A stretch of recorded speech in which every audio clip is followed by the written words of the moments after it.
This is Shelly Kraft. We're coming to you live with a Wall Street view from the 5th annual meeting of the International Stock Exchange Executives Emeriti here in Orlando, Florida. Standing with me is David Weild of the Capital Markets Advisory Partners. He's the chairman, founder, and CEO of that organization. He's also the chairman of the Small Business Task Force of the ISEEE. And David, it's really good to have you, and I can't wait to start asking you questions. It's good to have you on SNN. Thank you, Shelly. I appreciate it. Looking forward to a little discussion about the massive changes that are now going through capital markets in the United States. Well, let me tell you, our audience right there in that camera wants to know an overview of pretty much what's going on today in the small cap, the micro cap markets. And I know in most cases it's reflective of all the markets in general. Well, that's right. I mean, we've got published data that actually shows that IPO success rates in the United States have fallen by about 50%. Since 1993. We looked at a trailing 30-deal sample from that point in time, and it used to be based on our definition of sort of happy outcomes, reasonable outcomes for senior management, CEOs and CFOs, that about nearly 60% of IPOs were successful, and today it's down under 30%. But the really remarkable thing is that it's not just confined to small IPOs, which I think the conventional wisdom expects, but it's also deals that are as large as $500 million and larger in size. That subset of the samples also converged around the same low success rates, about 27%. So there's clearly some pathology in the market. I think Congress is trying to speak to this. We have a big bill that is called the Jobs Act, or HR. The House version is HR 3606, and it was just essentially passed by the U.S. Senate. And there was an amendment, so it goes back to the House right now. But it does a range of things, most of which are focused on the cost side of the equation, which we actually believe for issuers is actually not the biggest part of the problem. We think that the big part of the problem is aftermarket support, and that you really need enough economic incentive to bring back the smaller broker-dealers, which were the true on-ramps to provide the research, sales, and capital support necessary to make stocks that are otherwise invisible visible, sufficiently visible to investors. And so Congressman Schweikert actually got an amendment into the bill which will require the Securities and Exchange Commission to study the impact of decimalization on capital formation. And there is, I think they've been authorized essentially to take tick sizes from, which is the difference between the bid and the ask spread, from pennies and sub-pennies, which has essentially created all the high-frequency computer sort of casino-type trading, and take it to something higher, maybe as high as 10 cents a share, depending. So that will have to be played out in the future, but in the meantime, there are a series of developments that I think are really pro-small company. There's a crowdfunding bill that was wrapped into this that was originally put up by Congressman McHenry. I had about 2.5 years ago walked in to see Kate Mitchell, who is was a former chairman of the National Venture Capital Association. This was actually when she was vice chairman, and got her interested in the subject. And she, for the U.S. Treasury, quarterbacked an IPO crisis task force that made recommendations. And those recommendations became the centerpiece of this HR 3606 bill, and includes a definition of new companies up to $1 billion in revenues that are now called emerging growth companies and are exempted from certain provisions that add costs. But again, there's also a couple of bills that were wrapped into this that will open up the private markets. They're rescinding the prohibition against general solicitation for Reg D private placements. Significance of that is that not that you will be able to actually have unaccredited investors invest in these, but it'll make it easier for accredited investors, for companies and broker-dealers to get the word out and to market them without having to worry about tainting an offering. They're also taking the number of shareholders up before you have to register with the Securities and Exchange Commission. And so the combination could actually allow us to see more vibrant secondary trading occur in the private market. So these smaller exchanges, not technically exchanges, but in the private markets like second market, Shares Post. I know Knight Securities with Greencrest is getting into this, has gotten into this business. Trying to think of some of the others that are active, but second market. I think second market, Shares Post, Greencrest, Knight Securities, LiquidNet is actually trying to do some things with their trade execution capability. So I would expect that volumes are going to continue to rise in the private markets, the secondary trading. So it's the dawn of a new day. We are, again, I think the major change that needs to occur is they have to get some economic incentive back into the aftermarket support of stocks once they're public. If they do that, I think that the United States has a fair chance of sort of regaining its lead and becoming once again the sort of the capital markets that were the envy of the rest of the world. When I go to let me stop you for a minute, because I want to focus on one thing that you said, and I think it's imperative that we do. This lack of support in the aftermarket, I think, is key to not only the trading of the stocks in the aftermarket, but also the IPO market, because there has been a loss in the marketplace of market makers.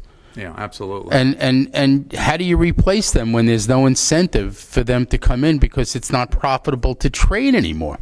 Well, that's exactly right. Well, the answer is you have to provide an incentive to get them back into the market. And I think it's important for people to understand what is market making and what is trade execution. And most of what goes on in the markets today is really just trade execution, Shelly. It's people are crossing trades through computers. And real market making requires liquidity provision, and sort of the value components are research. You need equity research. You need salesmen getting on the phone to create visibility, and you need capital commitment. And anybody that is our ages remembers that when you used to go onto a trading desk on Wall Street, lots of people were on the phones. There was a lot of noise, and today you can hear a pin drop. Well, all that noise was people disseminating information. It was stories and so on and so forth. And that's been cut out of the market because the markets can no longer afford to get people on the phone. It was, I think, a point that I made to you earlier, which is that there used to be, every firm had a middle market institutional equity sales department, and every single one of those departments has been closed down. So the core ability of Wall Street to distribute securities on the offering and in the aftermarket has been really totally compromised because people just can't get paid to do that job any longer. It was also, the destruction of the Chinese wall between investment banking and market making. It used to be defined, then the wall came down, right, and now there is no wall. Well, yeah, it's sort of interesting. I mean, there's a provision in the bill also that would allow research analysts to start working with investment bankers again. I think that's a little bit controversial. But one of the interesting things is I think that the Global Research Analyst Settlement, the way it was implemented, was actually not well thought through. That I don't think the problem was a couple of renegade research analysts. I think the problem was that the dot-com bubble itself allowed retail investors to speculate at very little cost without having a broker on the other end of the phone to say things like that maybe investing in Yahoo and Pets.com and Amazon.com does not really equate to a diversified portfolio. Well, at least at $450 a share, it might not, with no revenues and earnings. Well, that's right. That's right. Well, but the notion is that you could basically speculate in the markets all of a sudden, and the internet enabled that massive amounts of speculation. It's sort of interesting because prior to the internet, right, we really didn't have a problem in this country with research. Research and banking worked hand in hand. The research analysts were actually the best due diligence asset of the investment banks, and it was pretty much business as usual. It worked, and then all of a sudden the internet bubble occurred. The internet itself allowed a massive explosion in these self-directed accounts through the E-Trades, the Ameritrades, the TD Waterhouses of the world, and it fueled the dot-com bubble. So I think that one of the things that always fascinates me is I have a cousin who was the CTO of a company called Starmine, and Starmine was sold to Thomson Reuters, but it was the one that actually created an institutional product that evaluated the accuracy of research analysts. And Lyle will tell me that that there's actually no information value at all in ratings and research, in equity research in this country, that the only value in terms of predictive value is in the actual analyst estimates themselves, predicting revenues and earnings per share. And so we've got a situation where I think we've kind of duped the market into thinking that research is somehow an ivory tower pursuit. Point of fact, it's really information sales. It has to be commercial, and there really isn't any predictive value, even post the global research analyst settlement, in ratings. So let me tell you what I noticed, and this is on point. I'm at a pretty big resource conference, gold, silver, all the metals, rare earths. And there's controversy as to whether or not gold is going up or down. So at 10 o'clock, there's an analyst talking about gold going up. At 11 o'clock, there's an analyst talking about gold going down. And I went into each of those seminars. They were full, but it was different people. They weren't filled with this, with the same people. So what I took from that was, you're going to go and listen to who you want to believe in because it's similar to what you already think. And that's kind of what the philosophy has turned into on Wall Street. Very few contrarians left. Yeah, I think that's right, but I also think that there's when it comes to equity research, there's a reason why an analyst can't keep a job and put a sell recommendation on IBM, and that's because they need to maintain a relationship with the senior management of IBM. Not to pick on IBM, but this is the cruel reality. The other part of it is that most of the big mutual funds, there are 4 or 5 accounts that are absolutely enormous in terms of their commission paying ability, and they have to be long. They include, at the top, Cap World or Capital Research, nearly $1 trillion in assets under management, followed not far behind by Fidelity and Wellington and T. Rowe Price and BlackRock. And if an analyst puts a sell recommendation on a long position that is held by those accounts, and they're all going to be long IBM, it could hurt them in terms of commissions. And so analysts are really reticent, to do that because it's going to hurt their career. It hurts their wallet. So there's a lot of people actually that have worked at the exchanges that think we should stop calling research equity research and just call it information sales and disclose the heck out of it, and then let people get back to work and go about the business, because the actual core of what they write is pulling together projections and spreadsheets and models and giving you some context within the industry is absolutely critical to the functioning of the marketplace. But and I don't think we need to run around misleading people into thinking that it's an ivory tower pursuit when it isn't. Now let me ask you a question. Yeah. For all intents and purposes, how would you describe yourself in this day and age when it comes to the markets?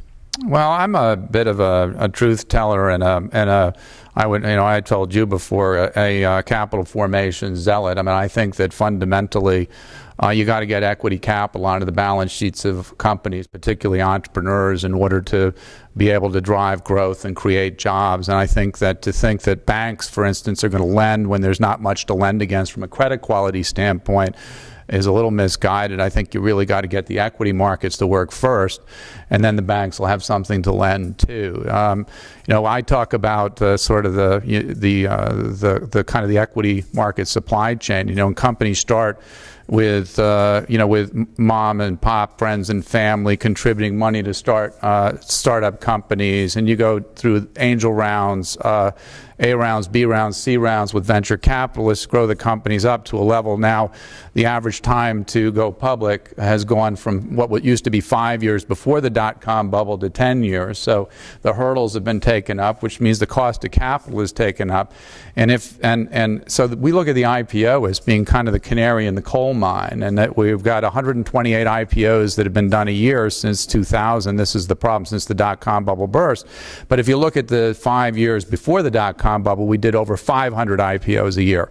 So we've got actually analysis that says that if you compounded the GDP growth rates at 3%, which is pretty standard, and you applied that to a growth rate to the IPO market back in 1990 and projected forward, we project that you should be doing closer to 950 IPOs a year. So the delta, the difference between 950 and the 128, we think is the entire job problem. There's your canary in the coal mine, but if you can imagine, if you can't get those companies public, then why are you going to raise more money in venture capital? And indeed, what we're seeing now is that a lot of venture capitalists are not able to raise additional funds. So the venture capital market is going through a secular decline. And at the same time, then there's not as much capital and confidence in markets for angels to invest in private companies. And so the availability of capital is actually sort of compressed for everything from startups up to or small public companies. And that has got a really toxically depressive effect on the U.S. economy, because I think, as most people, including the Kaufman Foundation, will tell you, that the vast majority of job creation actually occurs with small business. It doesn't occur with the behemoths, the S&P 500. So, I'm a little bit optimistic at this point that we're attacking the problem finally. We certainly put a... Well, you're in the vanguard of that attack. I've been leading the attack, and we wrote... You're the admiral, colonel, general, and you name it. Grant Thornton actually, gave us a lot of support. The Global Six audit and advisory and tax firm to publish some studies, and God bless them. They were very unintrusive in terms of what we said. We started documenting the decline in the IPO markets, and I think the first study that we put out was called "Why Are IPOs in the ICU?" With my partner Ed Kim in November of 2008. And then we've had subsequent papers, market structures causing the IPO crisis. Then we linked it to the jobs crisis, market structures causing the IPO crisis, and more. We put out one called A Wake-Up Call for America, which had evidence of systemic decline in U.S. stock markets. And that's where we actually were able to document that the number of listed companies in the United States since the peak in 1997 has declined by literally 43.5%. We've lost almost half of the listed companies, that's NASDAQ, New York, Amex, New York Stock Exchange, and Amex, from the U.S. stock markets. So if you don't think that's not having a depressive effect on jobs and the economy, then I don't know what is. So it's... Now, I have to tell you, I haven't found anything to disagree with you on. So, for more information, I would like to get your website well known out there to our viewers. Well, it's www.cmapartners.com.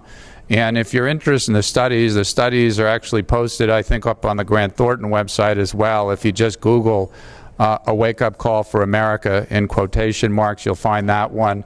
Market structure is causing the IPO crisis, hyphen and more, you'll find that one. So, and I think that they'll do a pretty good job of informing you on all the regulatory change and how it's impacted markets. One of the things I should point out, we testified, we actually spoke in the Small Business Forum at the SEC not that long ago, and the reason we were invited was to get our view that something called Regulation ATS was actually what caused the IPO crisis in the United States. And Reg ATS, people don't generally realize this, stands for Alternative Trading Systems, and it went into effect in 1998. It actually is the dawn of electronic stock markets the way we understand them today. And what happened was people blamed decimalization. It's actually the precursor to decimalization in the sense of the damage that was done, because it took quarter-point spreads and it dropped them to a 32nd or 3.125 cents. And so if if you can imagine that quarter-point spreads, which were the incentive for Wall Street to make these markets, went overnight to 3.125 cents. Well, that totally changed the economics in the landscape, the incentive, and it caused a lot of people to start cutting capital commitment and sales commitment to these micro-cap stocks. And it was also anonymous.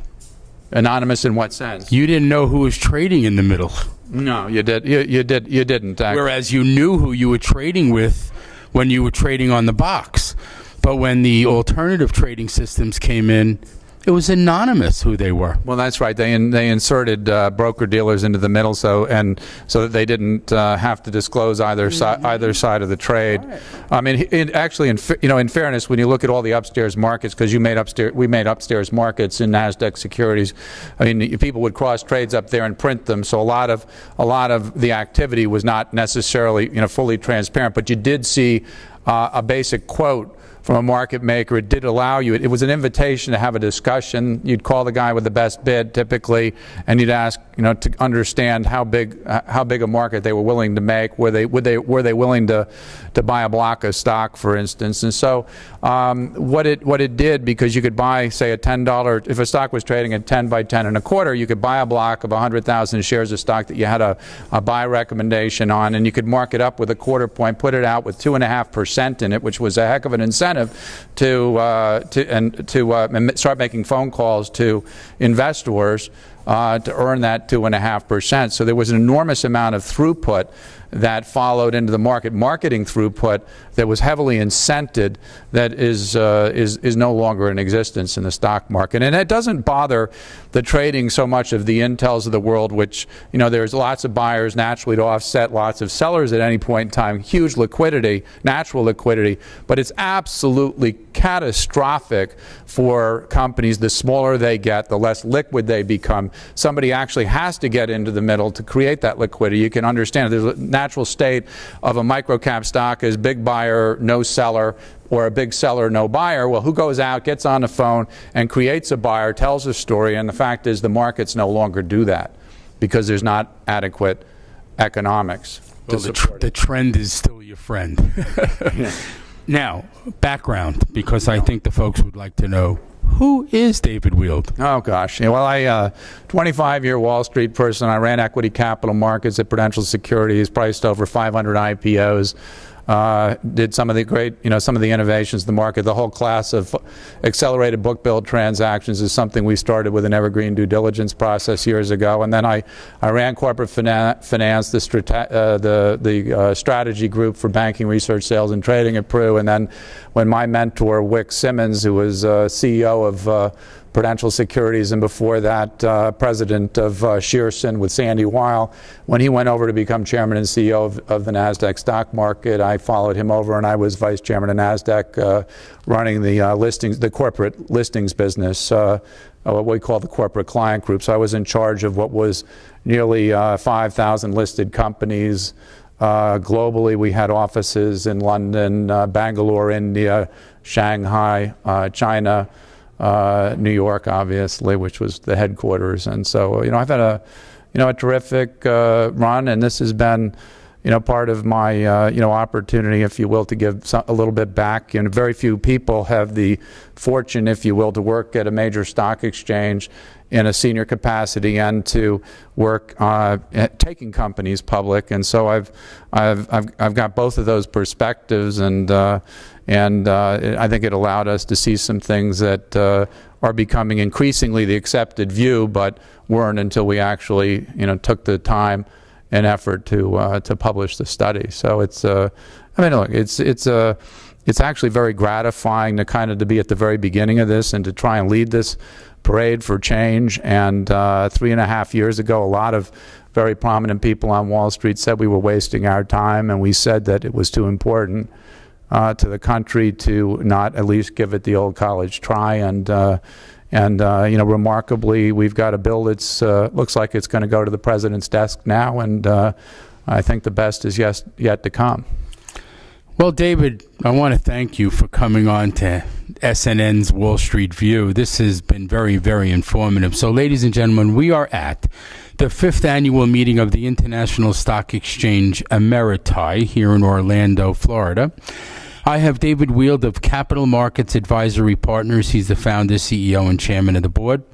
And he's also the chairman of the Small Business Task Force of the ISEEE. And again, thank you. It's good to see you. It's good to see you again. Good to run into you. Terrific, yeah. And thanks again. My pleasure, anytime. Yeah.